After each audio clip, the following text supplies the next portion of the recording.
తేజమై వెలిగె చంద్రుడా మాకు మార్గదర్శిని అడుగుజాడా నిస్తేజపు యువతకు ఉత్తేజపు సూర్యుడా యువగళముల నేనో గళమౌతా లోకేశుడా ప్రజాసేవకై అవతరించి పరవశించే మీరిద్దరే పూర్తి అంటూ కథను తొక్కి విజయకేతనం ఎగరేసే సురేంద్రన్ సురేంద్రుడా సురేంద్రుడా సురేంద్రుడా సురేంద్రన్నా వెదాము వెదాము సైకిల్కే ఓటు వెదాము కావాలి కావాలి చంద్రన్నే సీఎం కావాలి వెదాము వెదాము సైకిల్కే ఓటు వెదాము కావాలి కావాలి చంద్రన్నే సీఎం కావాలి ఉరవకొండ మండలాన మిద్యాల గ్రామమందు చిన్న సన్నకారు రైతు కుటుంబాన పుట్టినావు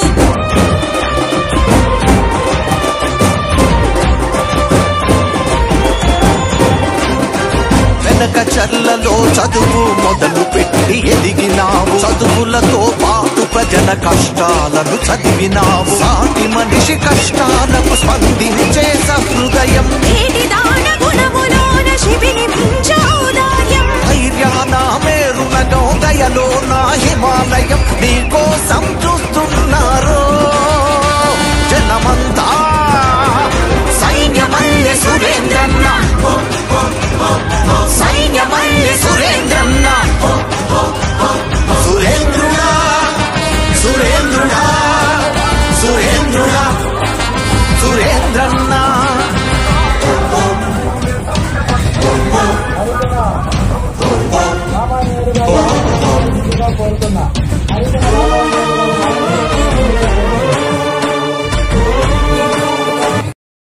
గ్రామానికి రావడం మీ అందరూ ఆనందంగా ఈరోజు స్వాగతం పలకడం మీరు ఈరోజు ఎప్పుడైతే స్వాగతం పలికారో మన విజయం ఖాయం.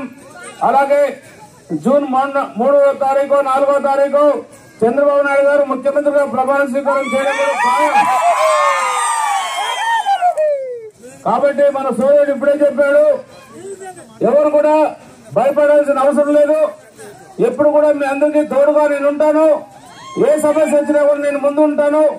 నేను కళ్యాణదుర్గంలోనే ఉంటున్నా, వాళ్ళు ఏదైనా ఎక్కడైనా ఉంటారేమో తెలియదు, కానీ నాకు మాత్రం కళ్యాణదుర్గమే నా నివాసం. మీలో ఒకరుగానే ఉంటున్నాను. కాబట్టి ఎప్పుడైనా ఏ అవసరం వచ్చినా కూడా మీ నాయకుల ద్వారా కానీ లేదా మీరు ప్రత్యక్షంగా కూడా రావచ్చు, నన్ను కలవచ్చు. మనం రాబోయే ఎన్నిక చాలా కీలకమైన ఎన్నిక. ఆ ఎన్నిక ఏంటంటే, మనం చీకటి రాజ్యానికి మే 12వ తారీఖు రాత్రి 12 గంటలకు సమరగీతం పాడే రోజు, అలాగే మే 13వ తారీఖు ఉదయం 6:30 గంటలకు మీరందరూ కూడా మన పోలింగ్ బూత్లకు వెళ్లి క్యూలో నిలబడి అందరూ మన బంధువులు కానీ ఇతర ప్రాంతాల్లో ఉన్న వాళ్ళందరూ కూడా పిలిపించుకొని మీరు ఓటేస్తే ఆ రోజే మన వెలుగుతో ప్రారంభమవుతుంది. చంద్రుడు 3వ తారీఖు 4వ తారీఖు ప్రమాణం చేశారు ముఖ్యమంత్రిగా.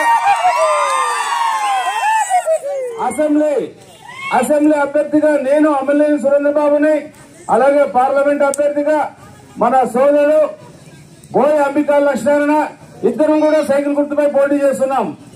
మీ అమూల్యమైన ఓట్లు 2 ఓట్లు కూడా ఖచ్చితంగా సైకిల్ గుర్తుపై వేయించి గెలిపించాల్సిన ప్రార్థన. అలాగే ఇప్పుడు మన గ్రామాలన్నీ తిరుగుతూ వచ్చాను. చాలా అద్భుతమైన రోడ్లు ఉన్నాయి. ఏ రోడ్డు కూడా బాగాలేదు. అంటే ఇన్ని రోజులు ఈ పాలకులు 2019 నుంచి 2024 వరకు వీళ్ళు దౌర్జన్యాలు చేయడం, మన పెన్షన్స్ తీసేయడం, అలాగే రేషన్ కార్డులు పీకేయడం, అలాగే ఇల్లు పీకేయడమే వీళ్ళు ఒక వృత్తిగా పెట్టుకున్నారు తప్ప అభివృద్ధి పైన ఒక్కరు కూడా దృష్టి లేకోకుండా పోయింది. మనం ఏదైతే అనుకుంటున్నామో మనం తార్ రోడ్లన్నీ కూడా నిర్మించుకుందాం. మన అక్క చెల్లెళ్ళు, బాలింతలు, గర్భిణీ స్త్రీలు ఎవరైతే ఉన్నారో వాళ్ళకి 20 పడకల ఆసుపత్రి అడిగారు. అది కూడా వచ్చే ఏర్పాటు చేస్తామని తెలియజేస్తున్నా.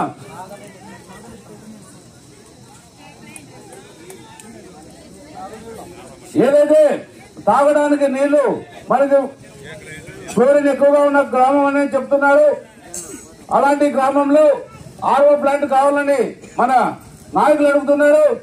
RO ప్లాంట్ కూడా జూన్ ఎండింగ్ లోపల లేదా జూలై మొదటి వారంలో వచ్చేటట్టు మీ గ్రామానికి ఉంది ఆర్ఓ ప్లాంట్ అందుబాటులో ఉండేటట్టు ఏర్పాటు చేస్తారని సభాముగా తెలియజేస్తున్నా. ఏదైతే మన చంద్రబాబు నాయుడు గారు తెలియజేస్తున్నారు 50 ఏళ్లకే పెన్షన్ బీసీలకి అందరూ బీసీలో ఉంటున్నాం. నేను కూడా మీరు కూడా నన్ను మీలో ఒకటిగా కలుపుకోవాల్సిన అవసరం ఎంతైనా ఉంది. ఎందుకంటే ఇంతమంది బీసీల మధ్యలో నేను కూడా బీసీగా మారిపోవడమే నాకు మంచిది అనిపిస్తుంది. కాబట్టి ప్రతి ఒక్కరూ గమనించండి. మనకి ఏదైతే పెన్షన్స్ ఉన్నాయో ఇప్పుడు ఈ గవర్నమెంట్ 3,000 తేవడానికి 5 సంవత్సరాలు తీసుకున్నాడు. 2,000 చంద్రబాబు నుంచి 3,000 తేవడానికి 5 సంవత్సరాలు తీసుకున్నాడు. చంద్రబాబు నాయుడు వచ్చిన తర్వాత ఒకేసారి జూలైలో 4,000 రూపాయలు అదనంగా ఇప్పుడు 3 నెలలు కలిపి 7,000 రూపాయలు ఒకే నెలలో పోతున్నాడు. మన రేషన్ కార్డ్స్ అన్ని కూడా వస్తాయి. మనం 10 ఎకరాలు ఉన్నా కూడా మన పిల్లలకి సంవత్సరానికి 15,000 అలా ఇద్దరున్నా ముగ్గురున్నా కూడా 15,000 రూపాయలుగా చంద్రబాబు నాయుడు ఇస్తాడని చెప్పాడు. ప్రతి రైతుకు కూడా 20,000 రూపాయలు పంట కోసం ఇస్తానని చెప్పాడు ప్రతి సంవత్సరం కూడా. ఇంకా చాలా చెప్పాడు. గ్యాస్ సిలిండర్లు 3 గ్యాస్ సిలిండర్లు ఇస్తా అంటున్నాడు. ఆర్టీసీ బస్సు అలాగే మరి నిరుద్యోగులకు ఉన్న 1,500 రూపాయలు నెలకు ఇస్తాడు. ఇవన్నీ కూడా బీసీకి సంబంధించిన మహిళలకే, ముఖ్యంగా మీలాంటి మహిళలకే ఇవన్నీ కూడా ఇవ్వబోతున్నాడు. అలాగే నేను కూడా ఒక మేనిఫెస్టో ఇచ్చాను. నా మేనిఫెస్టో 12 అంశాలతో ఉంది.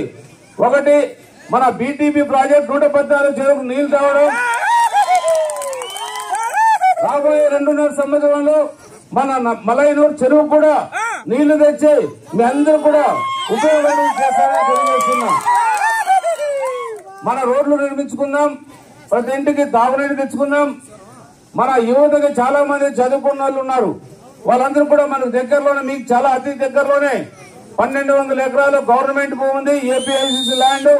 ఆ ల్యాండ్ లో ఒక పరిశ్రమలు ఏర్పాటు చేయడానికి మనకు మౌలిక సదుపాయాలను కల్పించి రోడ్లు, కరెంటు, నీళ్లు అన్ని కల్పించి ఏర్పాటు చేస్తూ అక్కడ చిన్న కుటీర పరిశ్రమలు, దాంతో పాటు మన జీన్స్ పరిశ్రమ కూడా తెచ్చి ఏర్పాటు చేశాను. ఇవన్నీ కూడా నేను ఏవైతే చెప్తున్నానో అవన్నీ కూడా ఖచ్చితంగా నా మీద ప్రమాణం చేసి చెప్తున్నా. ఇవన్నీ చేసి చూపించిన తర్వాతే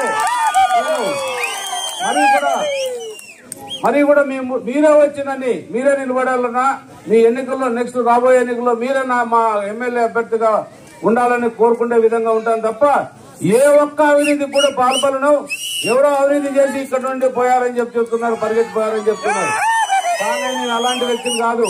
నేను అవినీతి పాల్పడితే మీరు ఎక్కడైనా కానీ ఉండొచ్చు, నన్ను నిలదీయచ్చు. ఆ పరిస్థితి నేను తెచ్చుకోను.